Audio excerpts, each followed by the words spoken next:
Juste un peu de pub, ça c'est fait, ça m'évitera de le dire tout à l'heure. Pendant tout le temps de l'Avent, on a enregistré des petits réels tous les jours, 1 minute, pour parler de la venue de Jésus ou l'annonce de la venue de Jésus dans l'Ancien Testament. Il y a des prophéties, il y en a des centaines. Il fallait en choisir 24.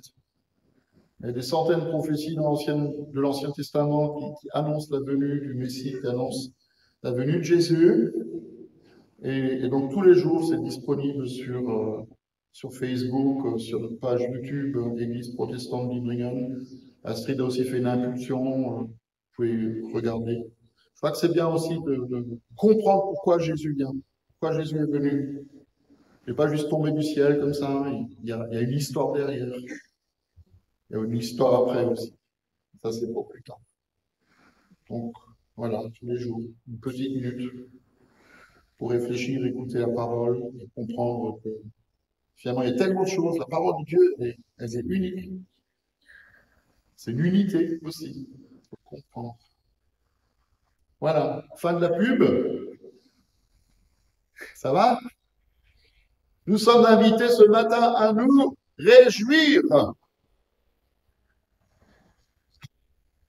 Même si vous faites la tête, moi je vous dis qu'il faut que nous réjouissions. Vraiment. En fait, j'avais préparé 3 messages pour ce matin. Du coup, j'ai dû en choisir un. Les 2 autres, je les réserve pour, je sais pas, peut-être les années à venir ou d'autres occasions. Mais voilà, je voulais partager au sujet de la joie de l'Avent et de la joie de Noël, parce que c'est vraiment ce dont nous avons besoin. Il y a quelques années, on était au marché de Noël cette semaine, rapidement, en passant, et on passe toujours devant le Temple Neuf, parce que il y a la rue des Orfèvres, voilà, qui est magnifique et tout ça. Donc on passe devant l'église du Temple Neuf et toujours il y a des grandes affiches qui annoncent ce qui se passe à l'intérieur. Et en particulier dans le temps de l'Avent, ils invitent les gens à se prendre du temps, à entrer dans l'église et puis s'asseoir et puis méditer et puis prier et partager ce moment-là. Il y a quelques années, alors c'est un peu dommage qu'ils ne l'ont pas fait cette année, mais toujours des slogans un peu percutants comme ça. Il y a quelques années, ils avaient un roll-up le long de la façade de l'église qui disait la chose suivante: faites comme Dieu, devenez humain. Moi, j'aime bien ça. Moi, j'aimais bien cette image-là. Faites comme Dieu, devenez humain. Devenez enfin humain. Comme Dieu est devenu humain. Et je me suis posé cette question quand j'ai repensé à cet affichage. Je me suis dit, mais ça veut dire quoi être humain, si ce n'est dans ce temps-là de nous réjouir? Vous savez que c'est ce qui fait la différence entre l'homme et la bête, c'est que l'homme, il est capable de rire. Alors, il y a des singes qui rient aussi, hein. D'accord? Parfois, d'ailleurs, on peut confondre les deux. Mais, euh, mais c'est un des attributs que l'homme a, de pouvoir se réjouir et de pouvoir vraiment se réjouir. Et est-ce qu'il y a quelque chose de plus beau que dans ce temps de préparation, de pouvoir se réjouir? C.S. Lewis, un jour, il a dit la chose suivante, il a dit: la joie est au ciel une activité qu'il faudra qu'on prenne très au sérieux.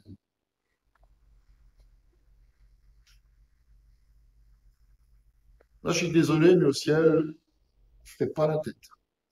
C'est pas possible. Et donc, j'aimerais vous lire le texte de ce matin. C'est ce texte qu'on lit 2 fois dans l'année, le seul, qui est l'entrée de Jésus à Jérusalem. Matthieu 21. Lorsqu'ils approchèrent de Jérusalem et qu'ils furent arrivés à Bethphagée, près du mont des Oliviers, Jésus envoya 2 disciples en leur disant: allez au village qui est devant vous, vous y trouverez tout de suite une ânesse attachée et un ânon avec elle, détachez-les et amenez-les-moi. Et si quelqu'un vous dit quelque chose, vous répondrez juste, pas le Seigneur en a besoin, et il vous laissera aller.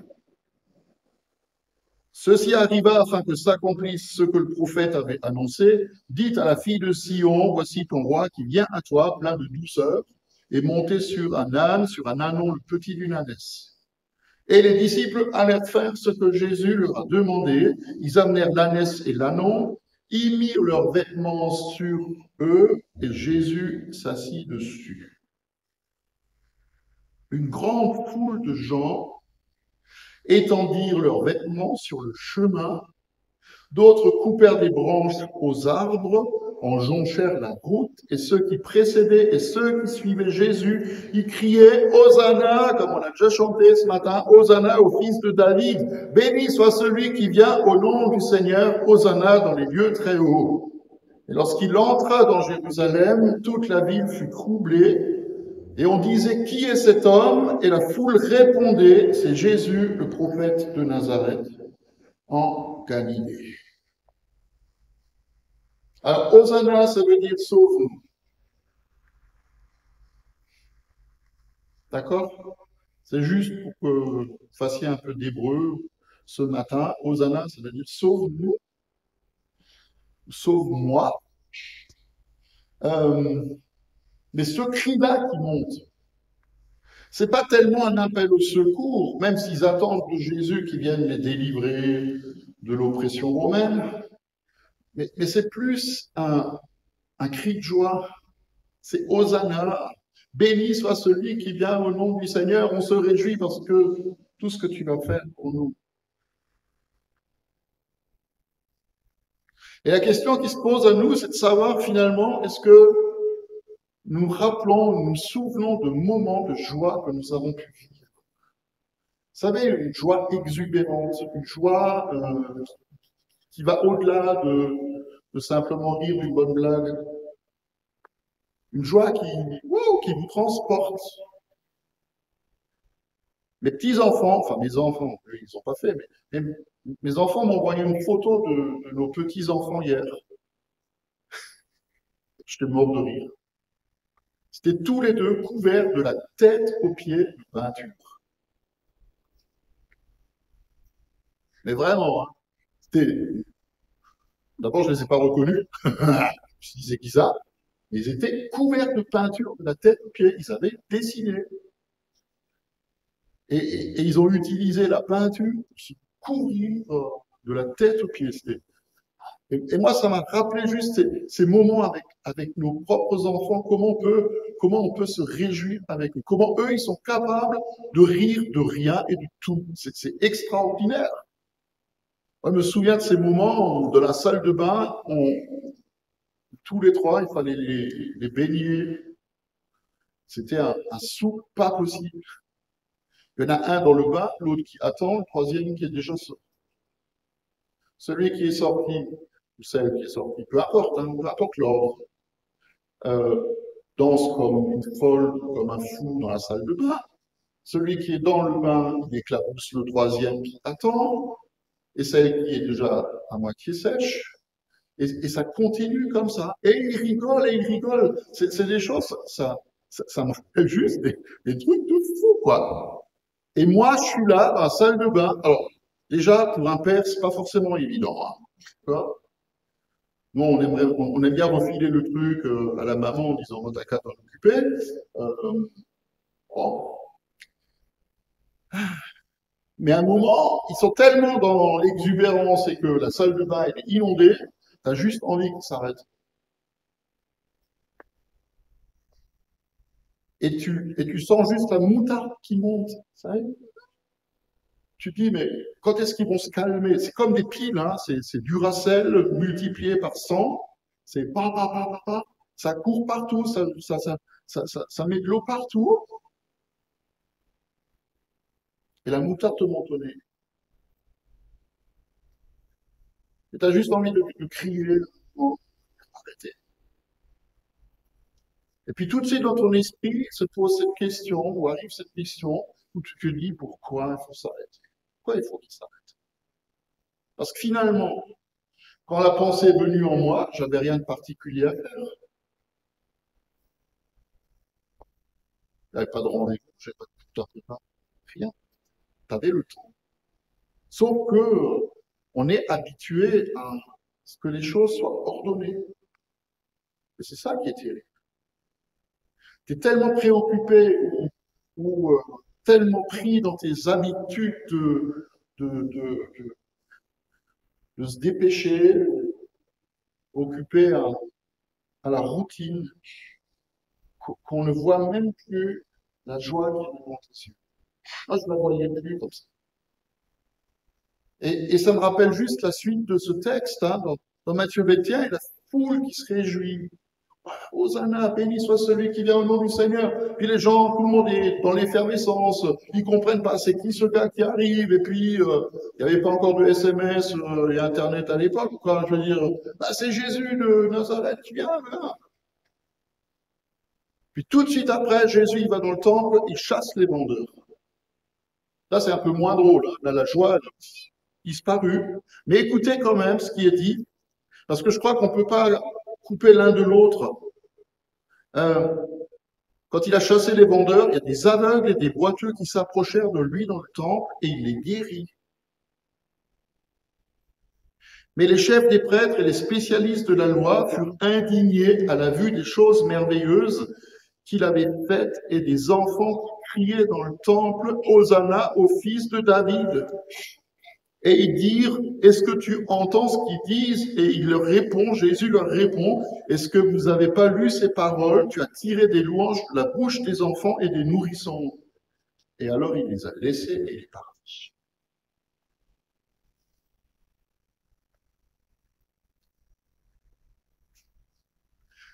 Jésus fait des choses merveilleuses. Vous croyez que les aveugles qu'il a guéris étaient là? Merci Seigneur. Vous croyez que les boiteux, tout d'un coup, sont capables de marcher nouveau? Oui, ok, ça marche. Sans jeu de mots. Mais les gars,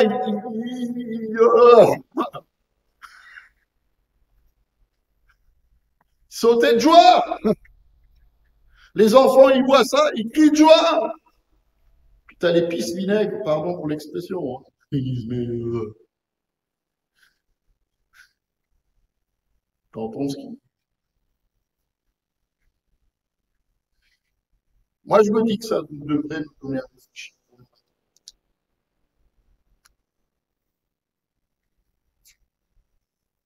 Est-ce qu'on est capable de se réjouir de ça?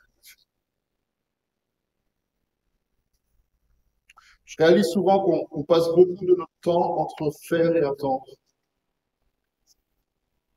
On fait, à d'autres moments, on attend. Quelqu'un a dit un jour, je passe beaucoup de temps dans ma vie dans un stade intermédiaire. Je suis en route pour quelque part, j'attends que quelque chose commence, je me tiens dans une file d'attente, j'attends qu'une discussion se termine, j'essaie de terminer mon travail, je m'inquiète pour quelque chose qui pourrait m'arriver éventuellement, ou je m'énerve à cause de quelqu'un ou de quelque chose. Et dans ces moments-là, je continue, je ne suis pas vraiment présent, et je n'ai pas conscience que Dieu est là à côté de moi. Je tue le temps, alors qu'en réalité, c'est le temps qui me tue.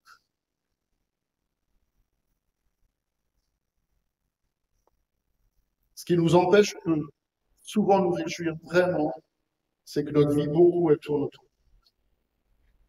Un enfant lui dit, moi je le vois avec mes petits enfants, un enfant, et c'est tout, qui se baigne, ou qu'il ouvre une petite fenêtre sur son calendrier de l'avant pour sortir un petit chocolat. Il est content. Quand on l'habille après le bain, il attend juste la prochaine occasion pour se salir. Ça va, ça? Repensez, s'il vous plaît, aux souvenirs joyeux de votre enfance, si vous en avez. Parce qu'il y en a qui en ont pas. Et il ne s'agit pas pour nous de tomber dans une espèce de nostalgie du bon vieux temps, qui n'était pas toujours, mais juste des petites joies tout simples qu'on pouvait avoir. Et peut-être qu'on a oublié que un des aspects de notre Dieu, c'est justement d'être un Dieu de joie qui aimerait que nous soyons aussi joyeux.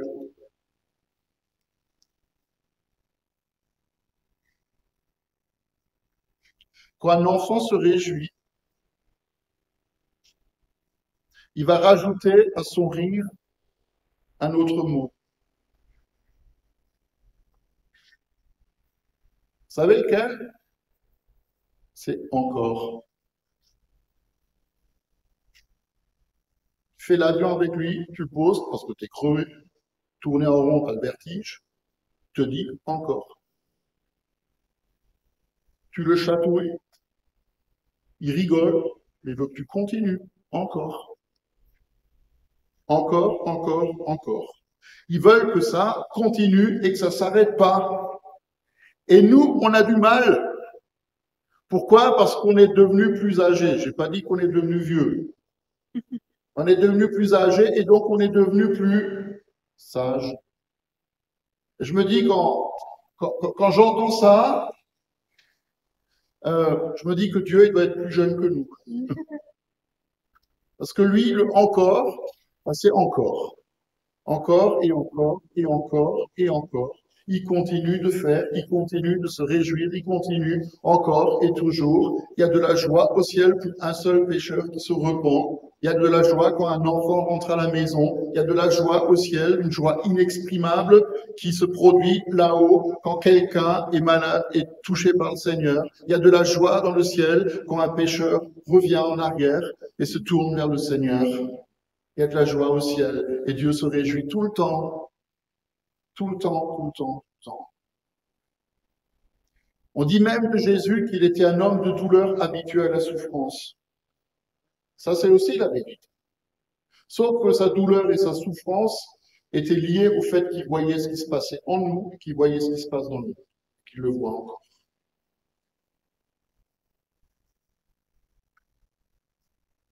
Alors que quand il vient au monde, pour souffrir et pour mourir, il y a une explosion de joie extraordinaire. Vous lisez les récits de Noël qu'on va bientôt lire, mais il y a la joie inexprimable qui est là tout le temps, partout, à toutes les pages de Matthieu et de Luc. Il y a de la joie au ciel quand on annonce la venue de Jésus. Il va naître le Messie. Ouais. Les anges, ils sont là, yes, c'est enfin arrivé. Il y a la joie de Jean-Baptiste dans le ventre de sa mère. Il y a la joie de Zacharie quand sa bouche s'ouvre et qui peut dire mon fils, il va s'appeler Jean. Il y a la joie des anges, la joie des bergers dans la nuit de Noël. Il y a la joie de Siméon quand il porte l'enfant Jésus dans ses bras. Il y a la joie des malades qui sont guéris par Jésus. Il y a le premier miracle que Jésus fait, qui a eu lieu un mariage. Un mariage triste, vous avez déjà vu ça? Sauf la belle-mère qui pleure. Et ça n'existe pas normalement. La joie des disciples quand ils ont vu Jésus ressuscité. J'ai envie de dire, pardonnez-moi, la fausse tristesse, c'est presque un péché. Vous savez, il y a des gens, ils sont tristes. Pas parce qu'ils ont une raison d'être tristes, mais parce qu'il faut avoir l'air triste. Et c'est tellement toléré dans l'Église qu'on fasse la gueule. Mais alors que quelqu'un se réjouit de façon débordante, alors ça choque. Hein. Ça devrait être l'inverse, hein, je suis désolé. François de Sales a écrit, le diable se réjouit de la tristesse et de la mélancolie, parce que lui-même, il est triste et mélancolique, et qu'il le sera éternellement. Et c'est pour ça qu'il ne nous souhaite rien d'autre que nous le soyons aussi. Vivons et soyons dans la joie. comme les enfants, comme le peuple qui accueille Jésus. Et je voudrais juste vous donner 3 conseils.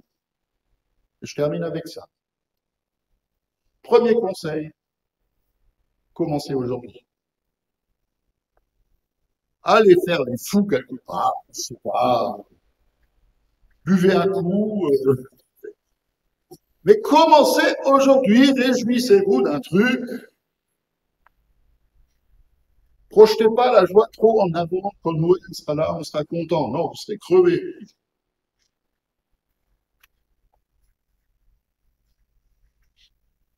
Je peux même vous dire que certaines personnes qui sont le plus dans la souffrance sont aussi les gens qui sont les plus joyeux. C'est terrible, hein, parce que c'est choquant pour moi. Il y a des gens qui souffrent, mais parfois de manière terrible, mais ils sont quand même dans la joie.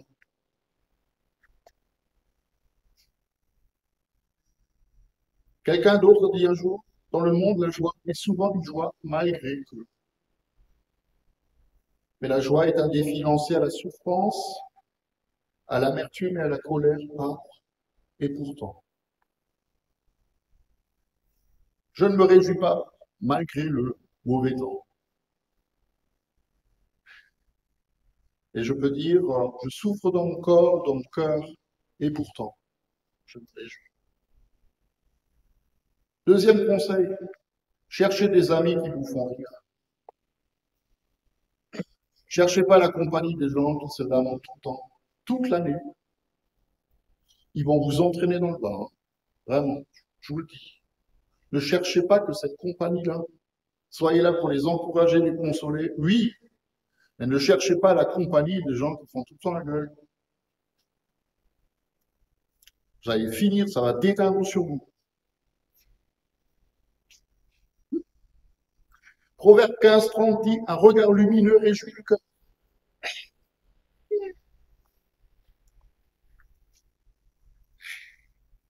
Et une bonne nouvelle fortifie le corps.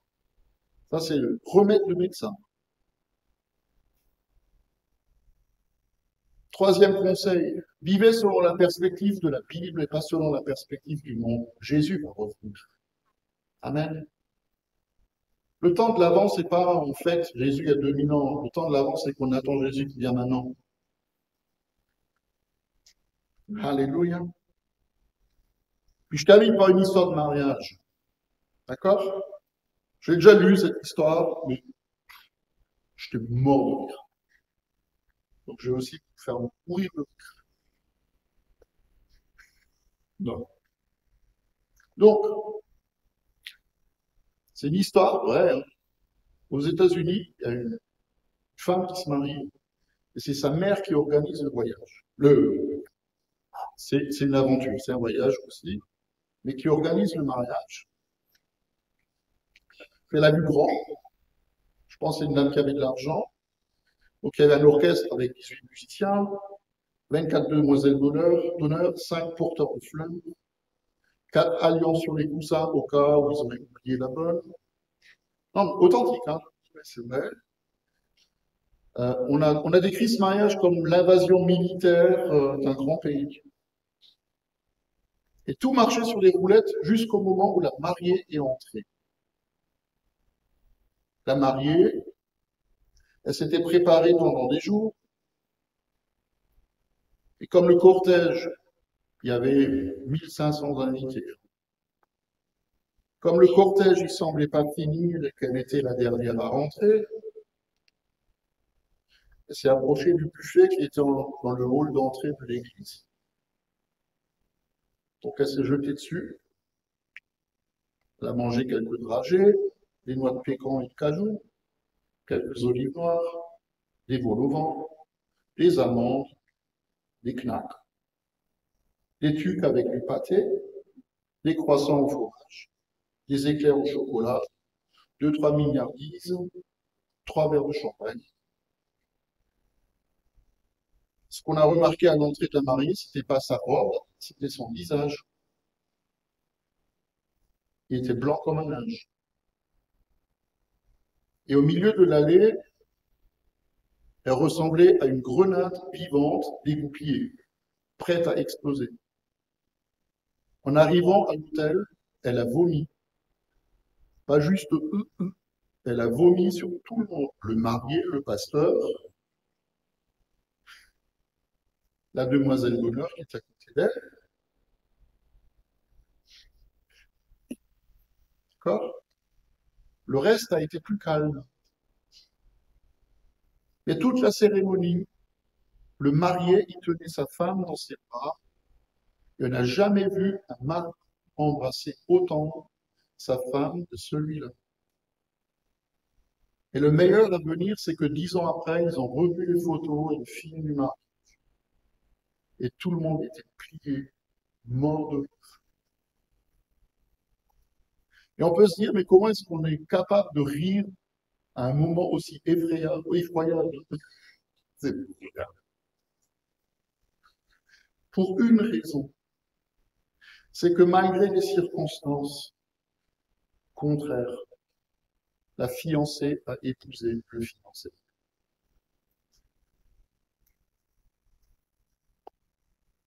Et que c'était tout ce qui comptait. C'était un jour de fête.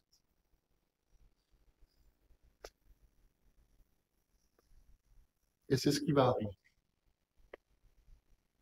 Dernier verset, après j'arrête. Apocalypse 19, verset 7. Réjouissons-nous, soyons dans la joie et rendons-lui gloire, car voici venu le temps des noces de l'agneau, et son épouse s'est préparée pour lui. Son épouse, c'est nous. Et on se prépare pour lui. Amen. Alors, vomissez pas, ça ira bien aussi sans. Et surtout, réjouissons-nous. Amen.